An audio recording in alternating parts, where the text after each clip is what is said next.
Eu achava que a solidão era o pior pesadelo de um viúvo, até descobrir que a ganância da própria família pode ser muito mais aterrorizante. Às vezes, trancar a porta não é para impedir que estranhos entrem, é para impedir que a família volte. Também nunca pensei que passaria o almoço de Páscoa na sala de espera de um hospital, com a camisa encharcada de vinho e sangue escorrendo pela minha testa. Mas lá estava eu, mandando uma mensagem de 3 palavras para o meu advogado. Fase 1 concluída. Deixa eu voltar um pouco. Meu nome é Roberto, tenho 63 anos e estou aposentado do meu escritório de contabilidade há 3 anos. Minha esposa, Sandra, faleceu há 5 anos de câncer. E desde então, tenho vivido sozinho na nossa casa de 3 quartos num bairro tranquilo. É um lugar simples, mas bem localizado. Compramos em 1992 por um valor que hoje seria uns 150 mil reais. Hoje, a casa vale quase 2 milhões. O bairro mudou. Famílias jovens por toda parte. Pessoal de tecnologia. Aquele tipo de gente que instala carregador de carro elétrico na entrada da garagem. Meu filho Danilo tem 32 anos. Trabalha com vendas numa farmacêutica. Se dá bem na vida. É casado com uma mulher chamada Bianca. Eles têm 2 filhos, Clarinha e Lucas, de 8 e 6 anos. Eles moram em outra cidade, na região metropolitana, dá 1 hora de distância dependendo do trânsito. Uma casa de condomínio agradável, mas nada de especial. Eu vejo meus netos talvez 1 vez por mês, às vezes menos. O domingo de Páscoa começou normal. Danilo me ligou na terça-feira para confirmar que eu iria fazer o almoço. Eu sempre recebo a família nos feriados. É tradição. Sandra iria querer assim. Passei o sábado preparando um pernil assado, arroz, farofa e as famosas roscas doces da Sandra, seguindo a receita dela. Eu até comprei ovos de chocolate para as crianças. A casa cheirava a alecrim e alho.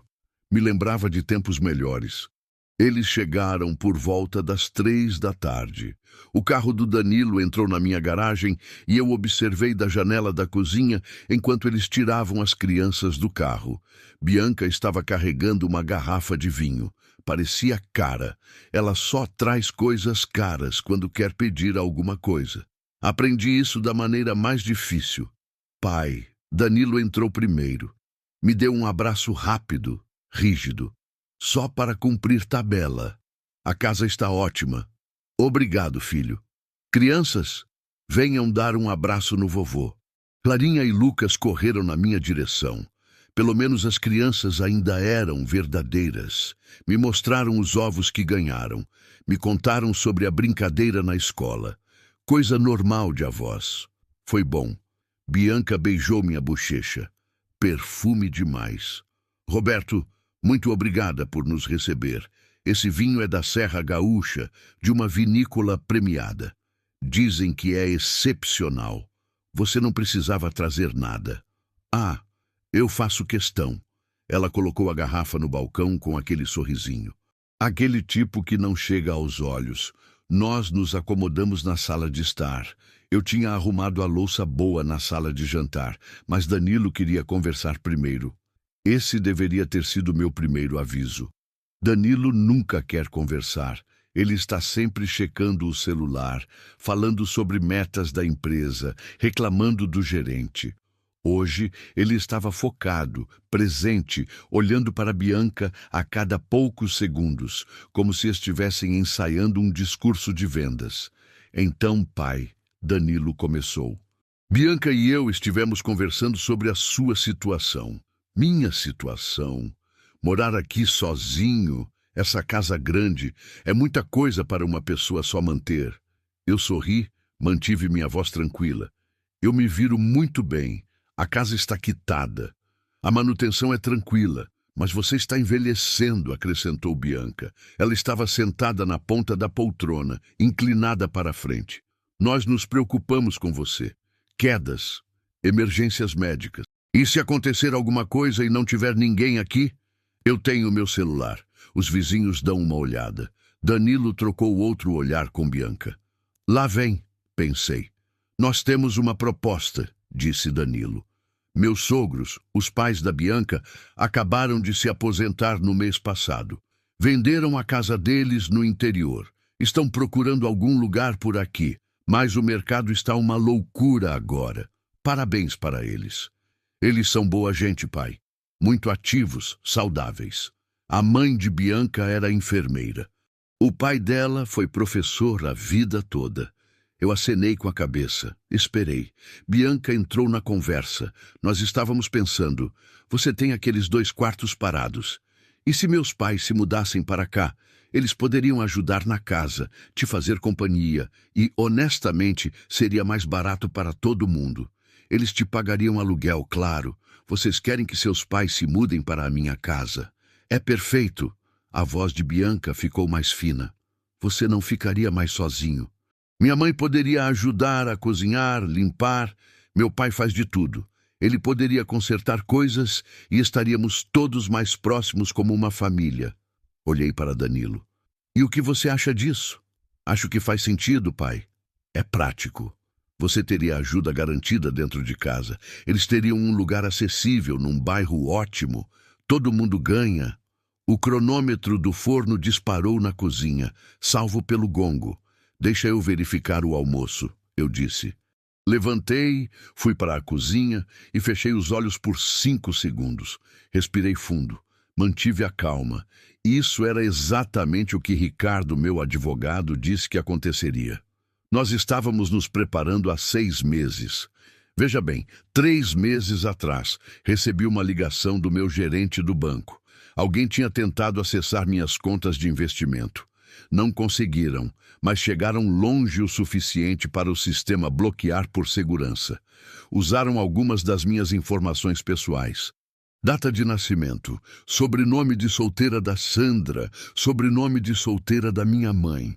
A tentativa veio do endereço de IP da casa de Danilo. Eu não fui tirar satisfação. Em vez disso, liguei para Ricardo, o advogado que cuidou do inventário da Sandra. Um cara esperto. Costumava trabalhar com direitos dos idosos antes de focar em heranças. Ele sabia exatamente o cheiro que aquilo tinha. Roberto, ele me disse tomando café numa padaria perto do escritório dele. Eu vejo isso toda semana. Filhos adultos ficando impacientes com a herança. Começam testando os limites, acessando contas, sugerindo que o pai vá morar com eles ou vice-versa. Depois, a coisa piora. O que eu faço? Nós nos protegemos e documentamos tudo. Nos 3 meses seguintes, Ricardo me ajudou a fazer várias coisas.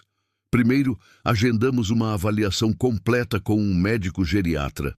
Passei com nota máxima, prova documentada de que eu estava totalmente lúcido, sem sinais de demência ou qualquer problema.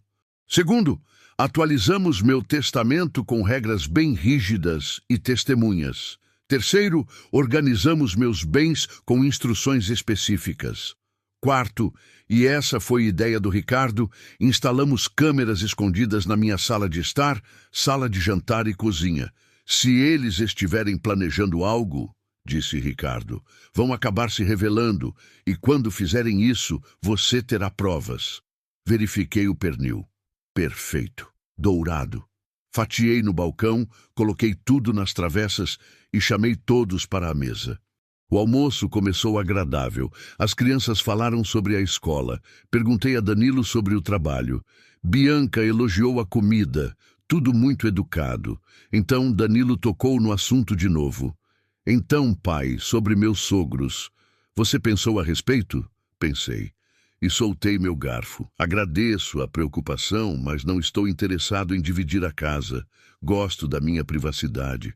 Gosto da minha rotina. O sorriso de Bianca sumiu. Dividir a casa? Eles são família, Roberto. Eles são a sua família. Eu encontrei com eles 2 vezes, mas você tem todo esse espaço. A voz dela estava ficando mais alta. 2 quartos vazios, seu próprio banheiro. Para que você está usando eles? Isso é assunto meu. Danilo se inclinou para frente. Pai, seja razoável. Você tem 63 anos, mora sozinho. O que acontece quando tiver 70? 75?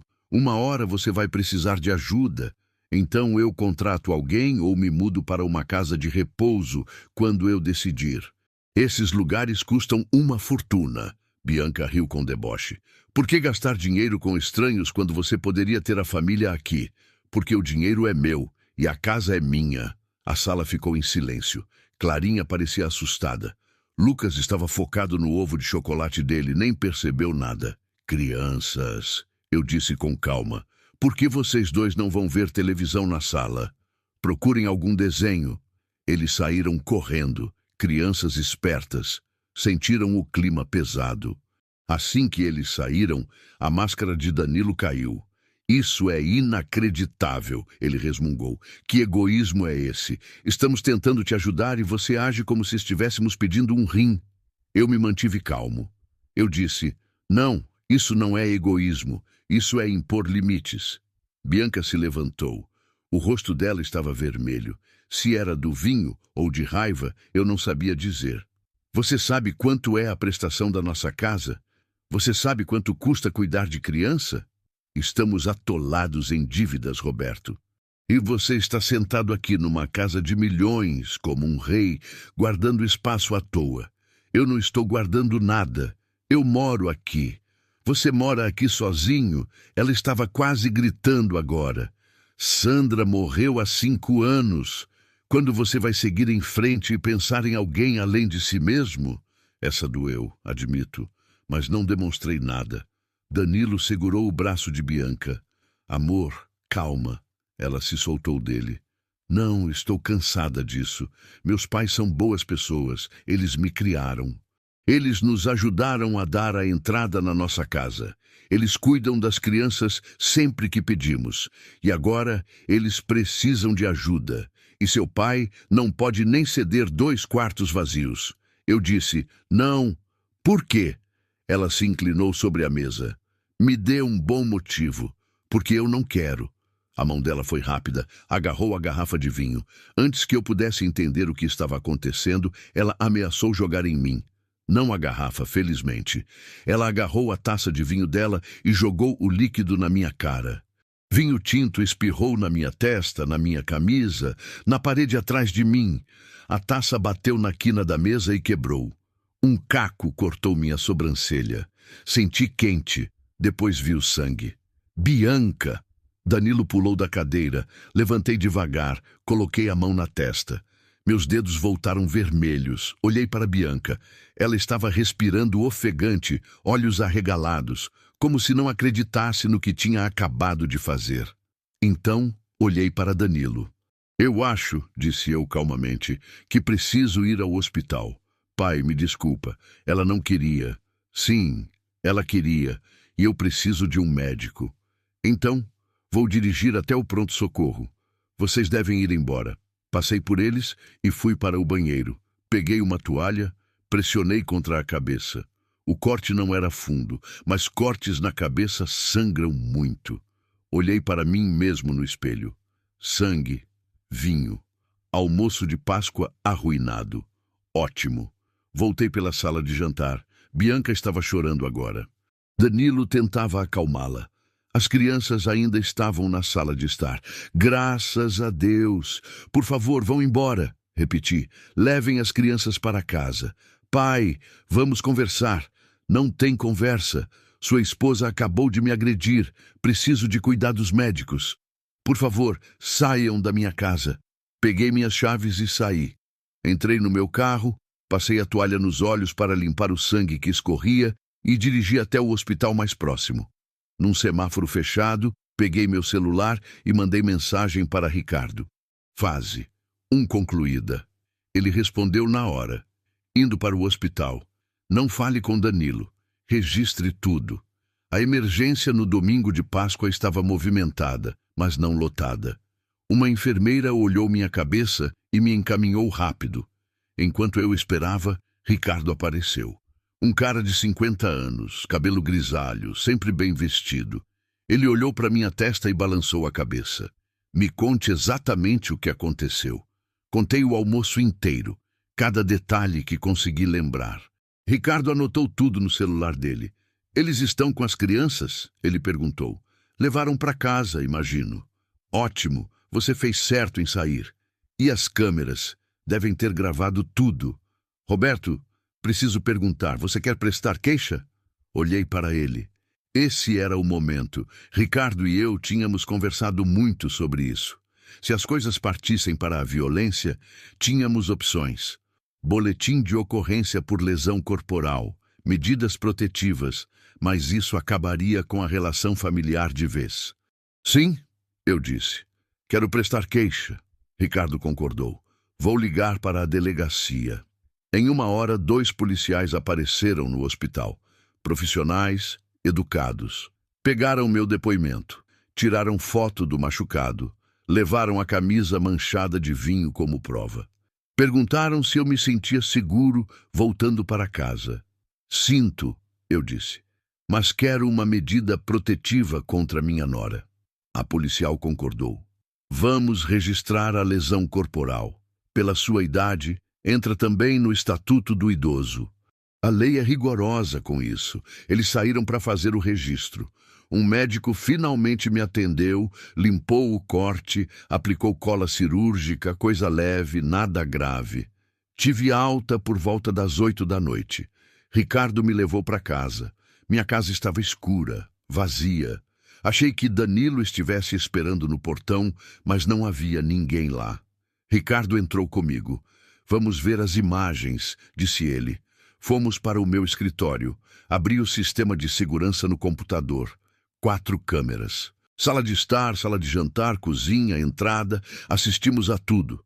Deu para ver claro Bianca perdendo o controle. Ela jogando a taça. Danilo tentando segurar ela sem força nenhuma. Minha saída calma. Isso é ouro, disse Ricardo. Imagem clara, áudio claro, agressão gratuita. O fato de você ter mantido a calma e saído faz você parecer a vítima perfeita. Ela parece descontrolada. O que acontece agora? A polícia vai investigar. Vão intimar Danilo e Bianca provavelmente logo. Bianca será indiciada. Ela vai ter que responder processo.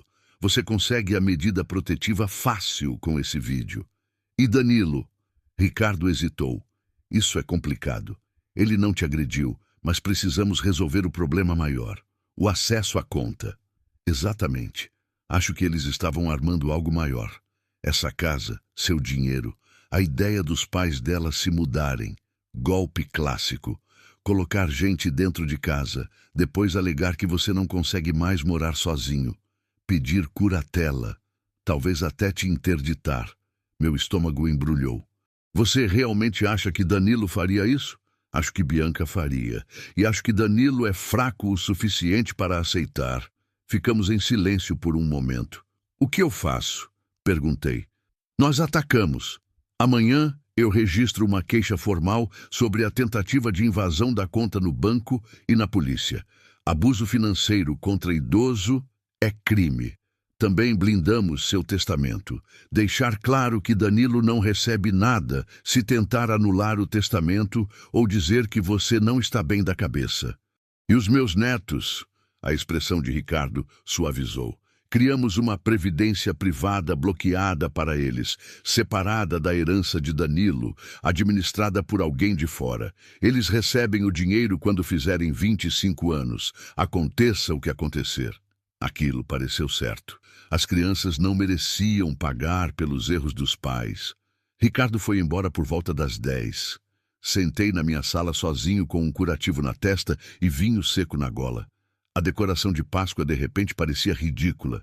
Ovos coloridos, celebrando vida nova enquanto minha família desmoronava. Meu celular vibrou. Danilo. Deixei tocar. Vibrou de novo. Caixa postal. Depois uma mensagem. Pai, por favor me atende. Bianca está se sentindo péssima. Precisamos conversar. Desliguei meu celular. No dia seguinte, segunda-feira, a polícia ligou. Bianca tinha sido indiciada por lesão corporal. Foi liberada, mas com condições. Sem contato comigo. Compromisso de comparecer ao fórum. Danilo ligou para o escritório do Ricardo 16 vezes. Ricardo não atendeu. Terça-feira, Ricardo registrou a denúncia de abuso financeiro. O banco bloqueou minhas contas temporariamente enquanto investigavam a tentativa de acesso. Tivemos que provar que não fui eu. Por sorte, eu estava no dentista na hora exata da tentativa. Tinha como provar. Quarta-feira, a polícia ouviu Danilo. Pelo que soubemos, Danilo admitiu que tentou acessar minhas contas para verificar se as finanças do pai estavam em dia. Disse que estava preocupado comigo, com medo de eu estar com problema de cabeça. Aquela frase, problema de cabeça. Quinta-feira, Ricardo e eu fomos ao fórum pedir a medida protetiva. Mostramos o vídeo, o boletim de ocorrência, a tentativa de acesso à conta. O juiz concedeu na hora. Bianca tinha que ficar longe de mim e da minha casa. Danilo podia visitar, mas só avisando 48 horas antes e só de dia. Sexta-feira, minha campainha tocou. Olhei na câmera. Danilo sozinho. Abri a porta, mas não convidei para entrar. Ele estava com a cara péssima, barba por fazer, olheiras fundas. Pai, por favor, vamos conversar?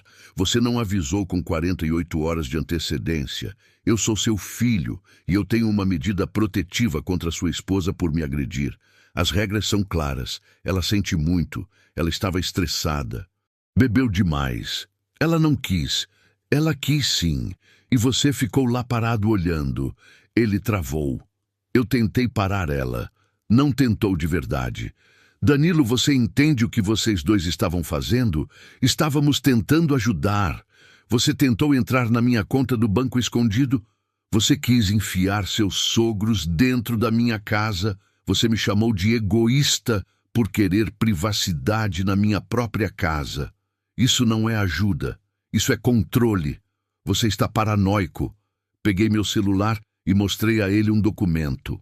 O laudo médico, atestando minha sanidade mental perfeita. Data recente. Eu não estou paranoico. Eu sou lúcido e cansei. A cara dele caiu. O que isso quer dizer? Quer dizer que mudei meu testamento. Você ainda está nele, mas só se me respeitar.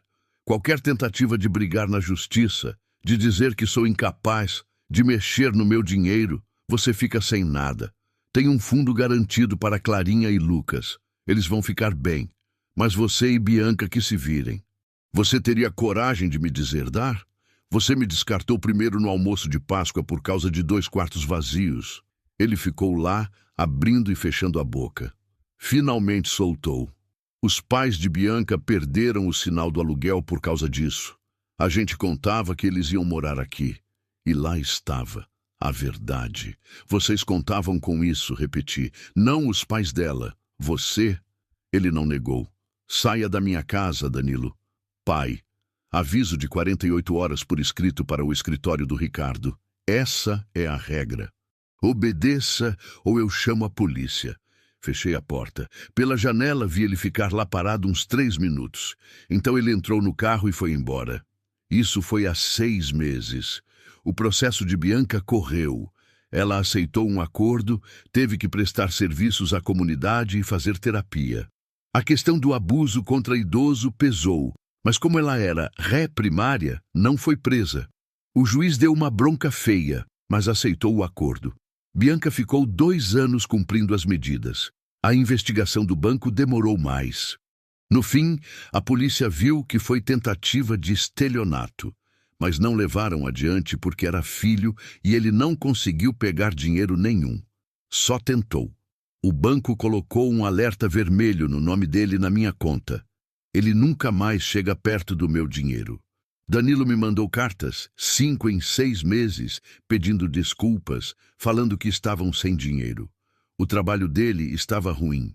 A licença de Bianca tinha acabado e a escola das crianças estava cara demais. Os pais dela realmente iam ajudar nas contas. Tudo parecia muito bonito no papel, mas eu lembrava da cara dele quando falou que eu tinha problema de cabeça. Lembrava da senha do banco, da pressão, de acharem que tinham direito a tudo. Não respondi nenhuma carta. Semana passada, fechei um pacote de viagem para a Escócia. 3 semanas. Edimburgo, as Terras Altas, Ilha de Skye. Sandra sempre quis ir. Nunca conseguimos ir antes dela ficar doente. Vou sozinho e estou em paz com isso. A casa parece diferente agora. Não solitária, mas tranquila. Entrei para um clube do livro no centro comunitário. Comecei a fazer aula de pintura. Conheci uma viúva chamada Patrícia, que é muito engraçada. Tomamos café às vezes. Meu gerente diz que meus investimentos estão rendendo bem. A casa continua valorizando. Estou confortável, seguro. Clarinha me mandou um desenho semana passada. Apareceu na minha caixa de correio. Sem remetente, mas conheço a letra dela. Um desenho meu, dela e do Lucas num parque. Corações em volta. Sinto saudade, vovô. Escrito com giz de cera. Chorei por 1 hora, mas não liguei para Danilo, porque é isso que ele quer. Ele quer usar os netos como chantagem emocional e não posso deixar isso acontecer. Ricardo diz que quando Clarinha fizer 18 anos, ela pode me procurar se quiser. Vamos tomar um café. Vou explicar tudo. Ela vai entender ou não. Isso vai demorar 10 anos. Tenho 63 anos. Posso viver mais 30. Posso viver mais 3. Mas o tempo que eu tiver, vou viver do meu jeito, na minha casa, com meus limites. Às vezes, família são as pessoas que te amam de verdade. Às vezes, são as pessoas que só te amam se você der o que elas querem. Eu me escolhi depois de anos escolhendo os outros. Eu finalmente me escolhi. E sabe, durmo bem à noite. A casa está quieta. As portas estão trancadas. As câmeras estão gravando. E toda manhã acordo na minha cama, na minha casa, vivendo minha vida. Isso não é egoísmo. Isso é sobrevivência. Se você está passando por isso, com filhos adultos que acham que são donos da sua casa, do seu dinheiro, da sua vida, guarde provas. Arrume um advogado bom. Tenha as conversas difíceis. Coloque limites. E não se sinta culpado por se proteger, mesmo que seja do seu próprio sangue. Principalmente se for do seu próprio sangue. Porque no fim das contas, você não deve sua paz a ninguém, nem para a família. E por hoje é só. Mas antes de ir, deixa aí nos comentários sua opinião. O que faria diferente, de onde está ouvindo, ou escreva somente que horas são para você agora. Se inscreva no canal e nos vemos na próxima.